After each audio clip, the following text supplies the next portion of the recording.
Hello there, welcome to Masum's universe. আমরা আজকে যে গল্পটা পড়তে যাচ্ছি এটা হচ্ছে ক্লাস 6 এর গ্রেপস আর সাওয়ার। খুবই কমন একটি গল্প। তো চলুন কথা না বাড়িয়ে গল্পে চলে যাই। Once a hungry fox was searching for food in a forest. Once মানে হচ্ছে কোনো একদিন, অতীতকালে যখন কোনো গল্প হবে তখন আমরা once দিয়ে শুরু করব। একদা বোঝাবে। Hungry fox মানে হচ্ছে ক্ষুধার্ত শেয়াল, সার্চ মানে খোঁজা, ফরেস্ট মানে জঙ্গল। তো সেক্ষেত্রে অর্থ দাঁড়াবে একবার একটি ক্ষুধার্ত শেয়াল বনে খাবার খুঁজছিল। After walking for some time, he came to a vineyard. তো এখানে ওয়াক মানে হচ্ছে হাঁটা, সামটাইম মানে কিছু সময়, আর আফটার মানে তো পরে আমরা জানি। ভিনিয়ার্ড মানে হচ্ছে আঙ্গুরের বাগান। তো কিছুক্ষণ হাঁটার পর সে একটা আঙ্গুরের বাগানে পৌঁছালো। There were many branches of ripe grapes hanging on the vines. There were মানে হচ্ছে ছিল, যখনই আছে অর্থ আমরা ব্যবহার করতে চাবো, যদি কর্তা না থাকে তাহলে আমরা দেয়ার ইজ ব্যবহার করব, আর পাস্টে হলে দেয়ার ওয়াজ ব্যবহার করব। যদি অনেক বেশি কিছু থাকে, প্লুরাল নাউন থাকে, তাহলে আমরা দেয়ার ওয়্যার ব্যবহার করব। There were many bunches of ripe grapes.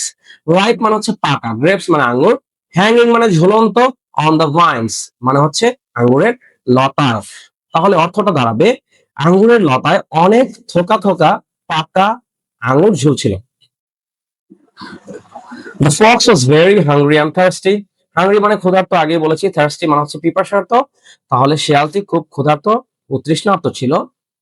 When he saw the juicy grapes, his mouth watered.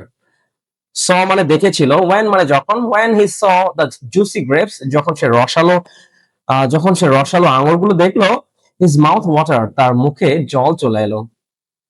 অর্থাৎ রসালো আঙুরগুলো দেখে তার জিভে জল চলে এলো। He thought the grapes would make a delicious meal. Delicious মানে হচ্ছে সুস্বাদু, meal মানে খাবার। তাহলে অর্থ দাঁড়াবে সে ভাবলো আঙুরগুলো খুব সুস্বাদু খাবার হবে।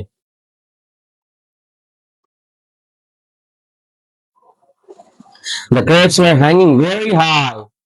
ওই আঙুরগুলো অনেক উঁচুতে ঝুলছিল। The fox jumped again and again to reach down, but he could not. শিয়ালটা বারবার ঝাঁপ দিচ্ছিল কিন্তু রিচ করতে পারছিল না, অর্থাৎ এটাকে আহ পৌঁছাতে পারছিল না। রিচ মানে হচ্ছে পৌঁছানো। শিয়ালটি আঙুরগুলোতে পৌঁছানোর জন্য বারবার লাফ দিচ্ছিল কিন্তু পারলো না। He tried his best, but every time he failed. Best মানে তো সবচেয়ে ভালো। তো হি ট্রাইড মানে সে চেষ্টা করলো সবচেয়ে ভালো, but every time he failed, কিন্তু সব সময় কি সে ব্যর্থ হলো। অর্থাৎ সে সর্বোচ্চ চেষ্টা করলো কিন্তু তার প্রচেষ্টা বারবারই ব্যর্থ হলো।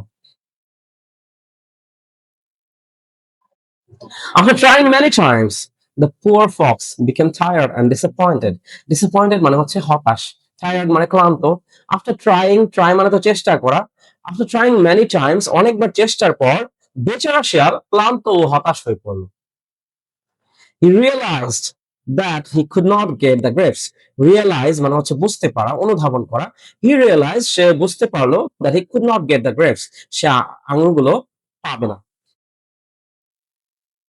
At last, the fox went away, saying, "The grapes are sour.